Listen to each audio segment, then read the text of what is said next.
এক ফেরেশতা লক্ষ লক্ষ বছর ধরে আল্লাহর ইবাদতে মশগুল ছিলেন। হাসরের ময়দানে যখন আমলনামা পেশ করা হলো, তিনি দেখলেন তার পাশে দাঁড়ানো এক সাধারণ মানুষের সওয়াব তার চেয়েও অনেক গুণ বেশি।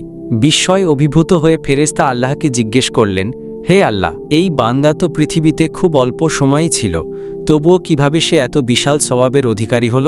আল্লাহ তাআলা উত্তরে বললেন, এই বান্দা আমার এমন একটি জিকির করত যার ফজিলত ও মর্যাদা কোটি বছরের ইবাদতের চেয়েও বেশি। মহান আল্লাহ পবিত্র কুরআনের সূরা আর রাদের ২৮ নং আয়াতে বলেছেন, জেনে রেখো, আল্লাহর স্মরণ দ্বারাই অন্তরসমূহ প্রশান্তি লাভ করে। এখন প্রশ্ন হল, আমরা অনেকেই তো জিকির করি, কিন্তু কেন সেই আত্মিক প্রশান্তি অনুভব করি না?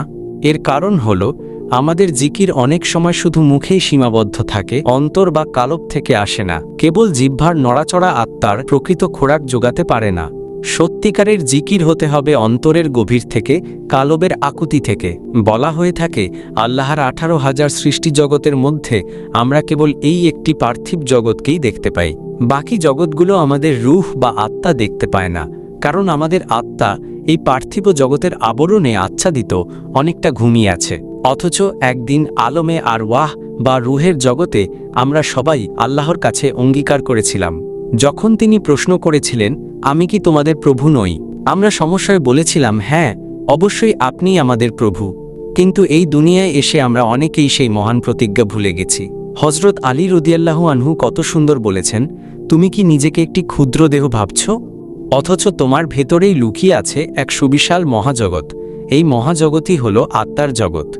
আল্লাহর এমন একটি বিশেষ জিকির আছে যা ঘুমন্ত আত্মাকে জাগিয়ে তোলে, কুপ্রবৃত্তি বা নফসকে দমন করে এবং হৃদয়ে আল্লাহর নূর বা জ্যোতি প্রবেশ করায়। সেই জিকির হল আল্লাহর মূল সত্তাগত নাম আল্লাহ। যখন এই নাম অন্তর দিয়ে প্রতিটি শ্বাসের সাথে গভীর ধ্যানের মাধ্যমে জিকির করা হয়, তখন আত্মা ধীরে ধীরে জীবিত হতে শুরু করে।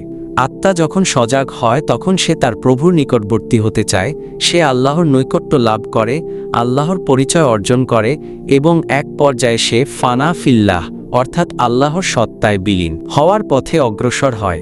বিখ্যাত সুফি সাধক সুলতান বাহু রহিমাহুল্লাহ বলেছেন, জিকির কেবল আওয়াজের বিষয় নয়, জিকির হল হৃদয়ের সংযোগ। আওয়াজ বা শব্দ দেহের খোরাক হতে পারে, কিন্তু তা আত্মার খোরাক নয়। আত্মার প্রকৃত খাদ্য হল কালবের বা অন্তরের জিকির। আউলিয়া ও সুফিগণ শ্বাসের সাথেও জিকির করেন। শ্বাস গ্রহণ করার সময় আল্লাহ এবং শ্বাস ত্যাগ করার সময় হু। এইভাবে আল্লাহর নাম রুহের গভীরে প্রবেশ করে, আর আত্মা তার উৎস অর্থাৎ আল্লাহর দিকে ফিরে যেতে থাকে। মানুষ যতই আত্মিক দিক থেকে উন্নতি লাভ করে, ততই তার আধ্যাত্মিক দৃষ্টিতে নতুন নতুন দিগন্ত উন্মোচিত হয়। তার আত্মা তখন এই পার্থিব জগৎ ছাড়িয়ে আরও বহু জগৎ দেখার সক্ষমতা অর্জন করে। মনে রাখতে হবে, আমাদের সৃষ্টি কেবল বেঁচে থাকার জন্য নয়, বরং আল্লাহকে চেনার জন্যই। এমন কিছু জিকিরের পদ্ধতি রয়েছে যা আত্মাকে বিশেষভাবে উজ্জীবিত করে এবং আল্লাহর সাথে একটি গভীর ও শক্তিশালী সংযোগ স্থাপন করে।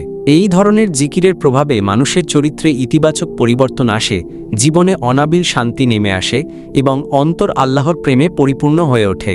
মানব সত্তার ভেতরে সাধারণত 4 ধরনের আত্মার কথা বলা হয়: রুহে জামাদি, রুহে নাবাতি, রুহে হায়ওয়ানি এবং রুহে ইনসানি। এই শেষোক্ত রুহ অর্থাৎ রুহে ইনসানি আল্লাহর বিশেষ নির্দেশ কোন দ্বারা সৃষ্ট। এই আত্মাই মূলত আল্লাহকে চায়, আল্লাহর প্রেম খুঁজে বেড়ায়। কিন্তু আমরা যখন দেহের খোরাক ঠিকই দিই, অথচ আত্মার খোরাক অর্থাৎ জিকির ও ইবাদত থেকে গাফেল থাকি, তখন আত্মা দুর্বল হয়ে পড়ে। ফলে আমরা আত্মাকেন্দ্রিক জীবনযাপনের পরিবর্তে নফস কেন্দ্রিক বা প্রবৃত্তি চালিত জীবন বেছে নিই। এই নফসই হল সেই পর্দা বা অন্তরায় যা আল্লাহ ও বান্দার মাঝে বাধা হয়ে দাঁড়ায়। এই নফসের পর্দা দূর করার জন্যই প্রয়োজন ফানা ফিল্লাহ বা আল্লাহর মাঝে নিজেকে বিলীন করে দেওয়া। হাদিস শরীফে এসেছে, তোমার দেহের মৃত্যু আসার আগেই তুমি তোমার নফসের মৃত্যু ঘটাও। এর মানে হলো নিজের নফসকে দমন করে আত্মাকে আল্লাহর প্রেমে এমনভাবে বিলীন করো যেন তুমি জীবিত থেকেও মৃত। প্রিয় ভাই ও বোনেরা, আজকের এই কথাগুলো বলার একটাই উদ্দেশ্য, আসুন আমরা আত্মার জ্ঞান অর্জনের চেষ্টা করি। শুধু বাহ্যিক আমল বা আনুষ্ঠানিকতার মধ্যে সীমাবদ্ধ না থেকে আমাদের ভেতরের জগতে প্রবেশ করি। আল্লাহর জিকিরের মাধ্যমে নিজেদের আত্মাকে জাগিয়ে তুলি এবং আমাদের অন্তরকে আল্লাহর অফুরন্ত প্রেমে পরিপূর্ণ করি। মহান আল্লাহ আমাদের সবাইকে তার নৈকট্য লাভের তৌফিক দান করুন।